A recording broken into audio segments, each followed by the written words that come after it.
Shaquille O'Neal just sent sports media and the internet into a frenzy when he claimed the 2001 Lakers would easily beat this generation's Warriors.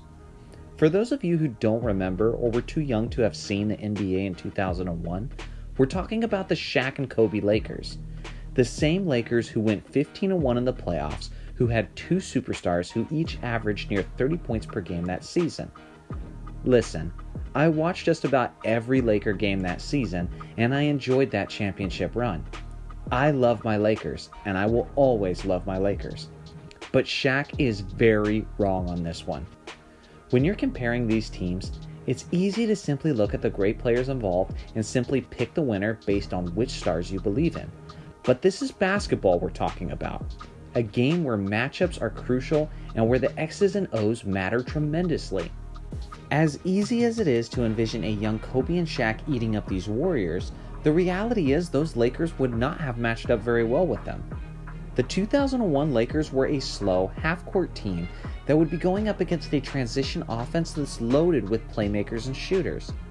At the two-guard position, Kobe could definitely lock up Klay Thompson defensively, but tell me, who's going to slow down Steph Curry?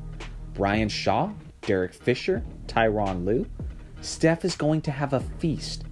At the small forward position, you have an even more egregious matchup, with an undersized Rick Fox trying to slow down Kevin Durant. Sure, Shaq would have his way in the paint and may score 50 points, but as he's scoring 2-point shots and clanking half of his free throws from the inevitable Hack-a-Shaq, the Warriors will be raining threes against defenders who won't be able to slow them down. Point being is that the 2001 Lakers wouldn't be a match for these Warriors, just like how almost every other team in NBA history wouldn't be a match.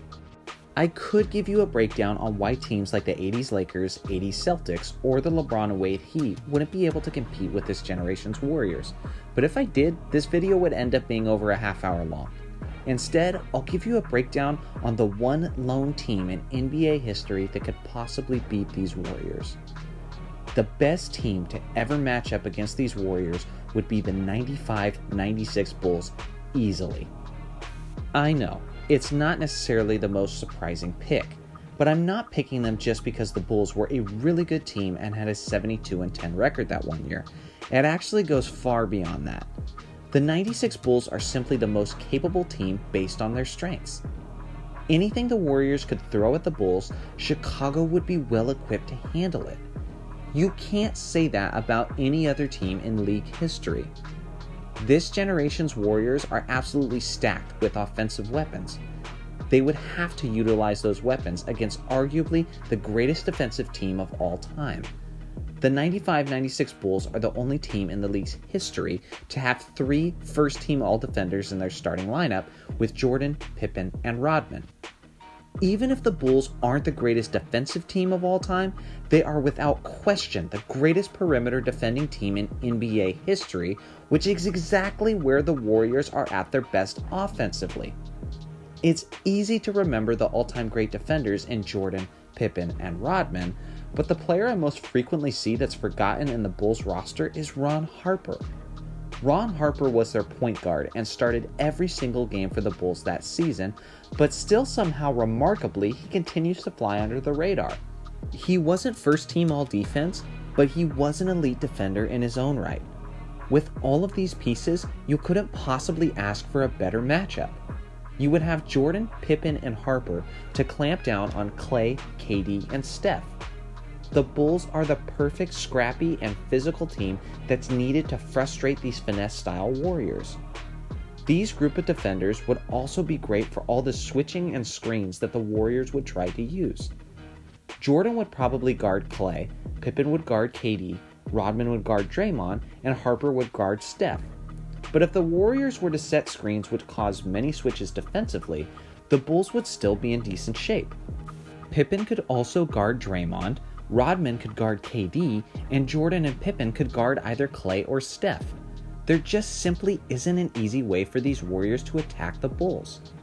Also consider the fact that the Bulls have a deep bench and supporting shooters like Tony Kukoc and Steve Kerr that could at the very least hang with these Warriors if they're playing a 2018 style of basketball. With the NBA's greatest modern scorer in Michael Jordan, who would be playing under this generation's rules with no hand checking and a more free-flowing offense, there's absolutely no question that scoring would not be an issue for the Bulls. Jordan would score at will, Pippen would be scoring, and the shooters around them would be doing their part. So offensively and defensively, the teams are comparable. But what I haven't even got into yet is the intangibles. We haven't even touched on the fact that Phil Jackson is arguably the greatest coach ever and is excellent with coaching adjustments. We haven't even touched on the fact that Jordan and Pippen have tremendous killer instincts and that Jordan is arguably the greatest clutch performer of all time.